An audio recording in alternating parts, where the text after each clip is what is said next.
Hey guys, welcome to episode 5 of the Propane Fitness Podcast. I'm here with the other editor, Yusuf. Before we start, Yusuf, you competed, didn't you, this weekend? I competed on Saturday at the GBPF Classics, the Nationals, which was a lot of fun. I was in the 83 kilo category, which is a very average weight, and so it was a pretty busy flight. There were some serious freaks that were lifting on that day, so I didn't even place, but I'm not even mad because some of the lifts were extremely impressive. The competition continued on until Sunday, where some of the heavier guys were lifting as well, and generally an all-round inspiring place to be. So what were your lifts? On Saturday I did 180 squat, 130 pause bench, and 220 deadlift, which is 2.5 kilos off a PB total, simply because of the deadlift was just quite poor on that day. Lifetime PB would be 232.5 deadlift, but I think there's a big difference between going for a 1 rep max deadlift in training when you're fresh compared to deadlifting at midnight after six max attempts of squat and bench. So overall, pretty pleased with it, and you can check the video link in the description below. I think that's something that no one ever talks about, is that with how long powerlifting weeks go on for. It's ridiculous. They drag on for 5 hours maybe. So even if you've got some caffeine and things to rely on, you start jumping up and down and. What high tech nutritional strategies did you use throughout the day to keep your energy up? So I was making use of the complex chain oligosaccharides in wagon wheels. Basically, they've been devised specifically for this purpose. I think I ate between 6 and 8 wagon wheels on the day. I mean, the effect is dose dependent, depending on your weight and requirements of the individual. But the wagon wheel strategy works pretty well. Cool. So they obviously keep you nice and anabolic. Oh, extremely. I'll note that down. So what are your plans going forward then? Plans going forward are just to get a little bit leaner over the next few weeks or months, considering dropping down to the 74s, because I actually weighed in on Saturday at 80.4, so 6.4 kilos off a lower weight category. We'll see whether a drop in performance outweighs the benefit of being 74 kilos closer to the time. But we'll have to wait and see. Obviously, I'll stick some photos up on my training log over on the forum, which you can check out on propanefitness.com/forum, as well as the rest of us. So, what does a cutting diet look like for you, Seth? What are your macros? 1,000 protein, carb, fat. Just initially. What about fiber? 1,000. Usually there. Yeah. I know we've got an article on carb night being a good weight loss strategy, but I personally don't respond very well to carbs any lower than 200 grams a day. So what I'm planning to do this time around is just cycling the carbs, maybe 3 or 4 high days throughout the week with about 260 grams of carbs on rest days. So nothing too crazy. Fat will be quite low. You're having 4 high days? 3 or 4, yeah. Wow, it's quite a lot. Where are the carbs on high days? Carbs will be 435, according to Eric Helms, who I've just had a consultation with. You just see Johnny's eyes widening there. Yeah, I was going to argue, but very quickly out my depth there. So that sounds fantastic, Yusuf. I can't think of a better way to reply. In fact, I would have given you exactly the same. So, if you're wondering why we're saying this, and you don't know who Eric Helms is, then listen to our interview with him on the website as well, and you'll see that he's a very clever man. He is indeed. So, shall we get to some lovely questions? Let's do it. Alright, we're going to answer Harrison's questions first, because it's Harrison's birthday today. Happy birthday, Harrison. Happy birthday, Harrison.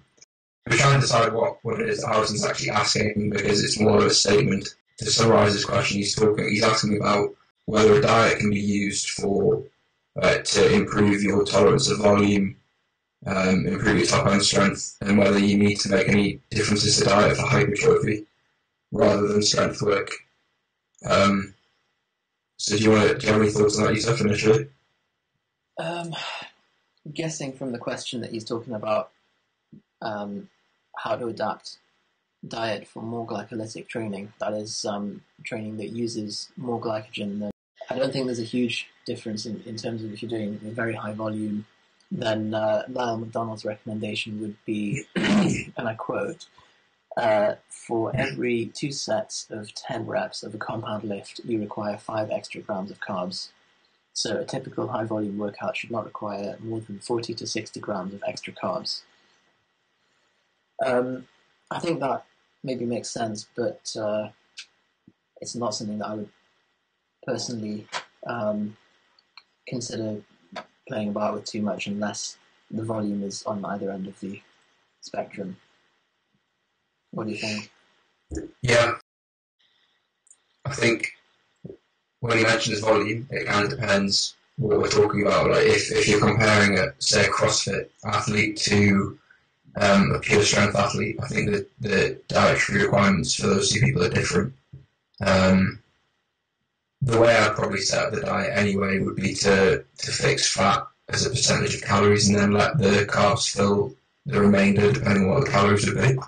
So I think carbs are always going to help tolerate more volume. Personally, I've found that I can still remain, my top end strength is kind of untouched even when I remove carbs from the diet. So I think if there is a relationship at all, I think as volume increases, carbs should make up a greater percentage of calories. To answer the question, is it different for hypertrophy? I'd say no. I'd say hypertrophy is something that you'll need a calorie surplus. Optimally, I'd say that calorie surplus should come from carbs, but I guess there's no reason necessarily that carbs can be lower and fat can be a higher percentage of calories, as long as there's a calorie surplus there. And I think really if you train to improve strength or train for hypertrophy, the diets are going to look pretty similar, all in all. Yeah, I think so. I mean, as long as you have adequate levels of glycogen. I think I have had the same experience as Johnny, where on a zero carb diet, when you're glycogen depleted as you can be, top end strength tends to be all right, particularly with the higher catecholamine output that you have on a low carb diet. So you're still quite aggressive in the gym. You can still lift quite heavy, but work capacity severely drops, and after 1 or 2 sets to failure, the rest of the session just goes down the pan because it's too tired. Yeah, I think it's something that you can experiment with. I mean, we touched on this a little bit in the last podcast, but some people will feel better with fat as a high percentage of calories. Some people will feel better with carbs. I personally feel better with the majority of my calories coming from carbs. I perform better that way. The majority of my clients are the same. I know you said feel the same as well, as you just said. So yeah, absolutely. That actually segues us quite well into Mark Borsuk's question on muscle gain in keto for us carb intolerant people. My personal opinion is that unless there's an underlying metabolic pathology, the prime determinant of insulin sensitivity under your control is going to be body fat. So if you can just simply get leaner, you are going to become increasingly carb tolerant. And so I wouldn't necessarily discount the possibility of eating carbs in the future, but they may need to be temporarily reduced while you get down to a level of leanness that will a bit better and earn your carbs when you lift. Yeah, I think following on from that as well, if muscle gain is something that you're pursuing and you're using keto because you feel you're carb tolerant, because you feel that your, let's say hypothetically, your fat mass is too high, which tends to be the primary reason that people think that they're carb intolerant, Is muscle gain perhaps the best goal to pursue at that point? Maybe it would be better to, as you were saying, look to drop body fat initially and then pursue muscle gain over a longer term basis and take it slowly while trying to keep fat mass down. And that way you'll be able to include more carbs in the diet and probably progress quicker and more efficiently with weight training as well.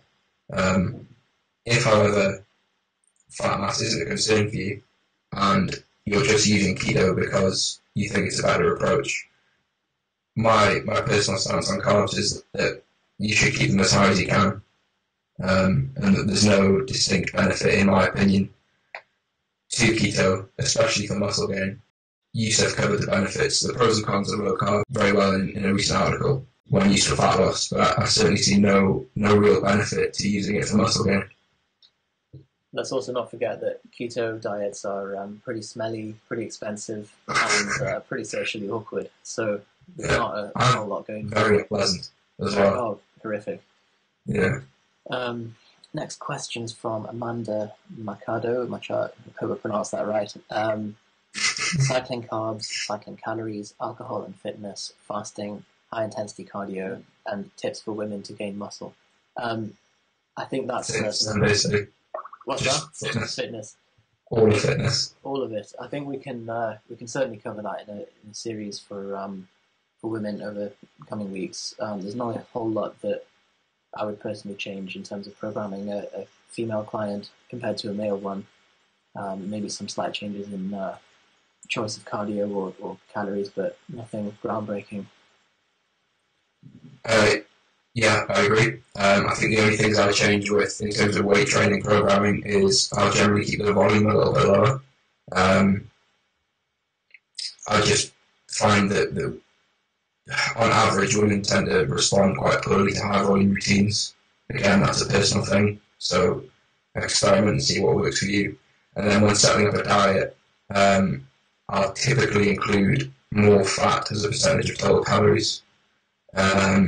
I also tend to, when estimating maintenance, if they don't have previous records of calorie intake and how that affects their body weight, I'll usually estimate their maintenance using a lower metric. So the standard metric for your average weight training male would be body weight in pounds times 15. To estimate your maintenance for a woman, I'd go more towards 13 or 14 as a metric for that. Those would be the only changes I make, but generally, as you have said, the basic principles of progressive overload and calorie deficit or surplus to achieve your goals still stand. High intensity interval training, good or bad, Yusuf? Very unpleasant to do, and relatively effective, but I wouldn't force someone to do it if they absolutely hated it. You can certainly live without it. Yeah. I prefer to use steady-state cardio. It's much easier, much less stressful. Controversial. Yeah. Yeah, I think it depends if you're using interval training for cardiovascular health or to improve your tolerance of metabolic type training. I think high intensity interval training is good. If you're using it for calorie expenditure and to increase the deficit, I would always prefer low intensity because it affects weight training performance less. True. I think there is something that Subversity wrote a review on the ratio of fat to muscle gain in certain individuals, and they found that VO2 max was a decent predictor of a higher ratio of lean mass to fat gain. Okay. Meaning that if someone does have a high VO2 max, which is developed through high intensity cardio, that they are more likely to gain more lean mass as a proportion of total body weight, which was an interesting finding. I don't know whether that carries over to someone who's also doing resistance training frequently as well. But it's one of those things that if your main goal is to improve strength or preserve lean muscle mass in a diet, let's say, and you start including high intensity interval training and that detracts from your weight training performance, I think think it's not worth including. I think if you can include it and not have any effect, then that's fine. Next question was... hold on, some more questions in that question. Oh gosh. Are we really answering them all? We can't do fast. We've done fasting. We've done fasting. It's fine. Fasting's fine. Alcohol and fitness. It's funny she mentions that because there's actually a really good series. It's on a website called it's Propane Fitness, called Fresh as Fat, which has some pretty good tips for combining alcohol and social events with training. Do you know what I think the best piece of advice for alcohol is? And it's unbelievably cliche, but moderation. There you go. Yeah. Seriously though, I think unless you're Martin Berghan, drinking to excess is going to negatively affect your body composition and performance. So if you want to drink alcohol, that's fine. Reduce your food intake during the day and include some alcohol to prevent it from affecting your training, affecting your mental state, and making silly decisions. That's hard to implement in practice. Just don't take the piss and you'll be okay. Yeah. Manuel Bruch asks if any of you have ever tried Myoreps and what do you think about it in terms of size gain?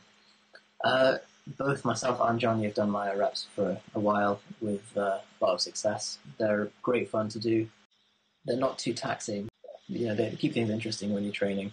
If anyone doesn't know, Myoreps are devised by Borge Fageli, who's a Norwegian trainer, strength coach, and so on, who the idea behind it is that by maintaining the highest level of activation and cycling your ATP through deep breaths between rest pauses of your set, you can maintain a high level of activation throughout the set or through an extended set. So, for example, you would do a set of 10 reps, rack the bar, take 3 to 5 deep breaths, and then just do triples with 3 to 5 deep breaths in between the triples for a total of 25 reps. Yeah, it's a pretty concise explanation. Couldn't have explained it any better. I think there's slight variations on the 3 reps. I think Borge does have protocols that go up to 7 reps, I think. As low as 2, as high as 7, I think I've seen, and he kind of recommends cycling them. He's a big fan of cycling volume and intensity for hypertrophy and strength focus. I think Myoreps feels really efficient. You feel like you're getting an awful lot of effective training done in a very short period of time. I think the only thing I didn't like about it was that progression week to week isn't very transparent. I think if you progress by adding weight, you eventually run into a brick wall and the reps become slow and you can't perform as much work. And if you try and perform more weight, you can sometimes just feel like you can go on forever. Yeah, exactly. I think I remember seeing Dan, who's one of the old editors of Propane, performing sets on bench for what seemed like half an hour on Myoreps. I remember from his log he did a 90 kilo bench for 43 reps. Which, must have been pretty unpleasant. If you want to find out more, by the way, it's Mike Yankee Oscar reps. So just search that on Google. You'll find a pretty decent explanation now. Yeah, there's an article on borgefageli.com which is entitled Myoreps in English. Borge's native language is in English, from what I understand, but I think he's either written this himself or had it translated, and it explains it pretty concisely. There's a lot of explanation on like protocols and how to implement it. Yeah, if you haven't tried it, I'd certainly give it a go. There's dog crap is another pretty common rest pause protocol that was also worth trying, but kind of comes at it from a different angle, more focused on fatigue. But it's a similar kind of idea with using a rest pause, breaths between sets kind of approach. Questions? Coconut oil. Oh yeah. Coconut oil is a big hype. Prove it wrong. I don't think you can. So I think there's an awful lot of health benefits behind coconut oil. I'm not going to begin to try and argue that those claims are wrong, because I agree with all of them. The one thing I would say is I tried including coconut oil in coffee and bulletproof coffee and things like that for a while, and eventually reached this enlightened conclusion that actually I'd rather have fat in food later in the day than have fat in my coffee in the morning. Which, yeah, may sound like a ridiculously stupid thing to say, but for ages I was drinking this coconut oil in my coffee, convinced that it was accelerating fat loss and all these different things, and actually I decided that I'd rather just like have a muffin at lunchtime and have the fat in my diet that way than 2 tablespoons of oil in your coffee. in my coffee. You don't even notice. Like if you were to drink the coffee without the oil, afterwards you'd sit there and think, I feel exactly the same as if I had the oil in the coffee. I'm just 200 calories. I'm at 200. I have 200 calories left for the rest of the day.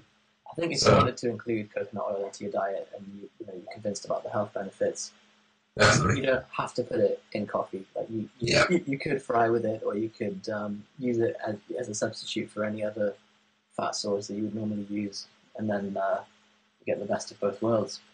I think to be fair to Chris, he hasn't actually specified in the coffee. That was my fault. So yeah, include coconut oil in your diet by all means. But like with all like butters and oils, I think it is easy to just kind of go a bit mental and think you're adding a tablespoon, kid yourself that you're adding a tablespoon, when actually it's a heaped tablespoon, and then you're adding 3 heaped tablespoons, which is like before you know it, you added like 500 calories to your omelette, all to get the medium chain triglycerides and a lot of smoke point and things like that. So that would be the only safeguard I'd put in place. Don't put it in your coffee, in my opinion. Probably going to get shouted at by Dave Asprey now, but yeah. The Dave Asprey. Next question is by Blake Kozlik, saying, what dietary strategies work best with different workout styles? I think we kind of addressed that in Harrison's question. Main takeaway point being, don't do a ridiculous high volume workout when you're on a cyclical keto diet, or if you're on very low volume, you don't need stupid amounts of carbs. But provided that your overall macros and calories are okay, then it's not gonna kill you. Yeah, if you're doing a lot of extra activity, we sometimes have clients who want to gain weight. They're quite underweight at the moment, but they work a manual job. They're on their feet most of the day, and they play football twice a week. Obviously, you need to account for that in your calorie calculations and make sure that you're eating a surplus despite that. Yeah, I think the main concern should be match your dietary strategy to your goal, and then if that happens to be low carb, consider the volume of your training sessions. I agree with what Yusuf was saying in that you can more or less, as long as you're not trying to marry a very high volume, as long as you're not trying to do CrossFit on keto, you're probably going to be fine. I can't think of anything worse. There must be people who try that. Oh yeah, undoubtedly. I'd cry. It's horrendous. Okay, last question. How to stick to a routine I've planned to achieve a certain physical weight? Right. To me, that screams of, that's basically saying, I've designed a routine that's really difficult to stick to, and I'm having trouble sticking to it. How can I adjust my lifestyle to fit my training program? And as you may have noticed from our recent article series called IIFYL, If It Fits Your Lifestyle, the core message behind that is you should fit the other way around. So if you have a certain schedule, certain food preferences, you should make your diet account for those things so that your diet and training program have the least intrusion into your life as possible, so that you can follow your program effortlessly for weeks on end and drift into your ideal body weight without much trouble. That now sounds like we planted that question. Actually, it was a real question. That wasn't just a plug. Yeah, I agree. I think another thing to consider is that ultimately your routine that you're trying to follow, or your routine that you've planned, is just a series of habits that happen either at different points of the day or sequentially, and you implement habits and stick to them when they're easy to follow. So, as what Yusuf was saying, if what you're trying to do is immensely complicated, no matter how motivated you are, as soon as the smallest thing comes up, you're going to deviate from that plan. So try and keep things as simple as possible initially, and stick to it for a month, maybe 2 months before making things more complicated. That would probably be my number one tip for sticking to any routine. This is, of course, assuming that you followed the if it fits your lifestyle principles. Of course. Of course. Right, I think that's all the questions. Thanks for your questions, guys. Send some more across if you can think of anything that you really want answered next week, and get on our Facebook page. Any people you want us to get on the podcast, any interviews? I think last time I asked that question, we had one suggestion, which was Christine Thibodeau. I don't know if we could keep it together. No. So yeah, maybe not him. Although Christine, if you're listening, and I'm sure you are, we'd love to have you. So it's always worth a try. Yeah. Okay. So that's the end of episode 5, and we'll speak to you soon.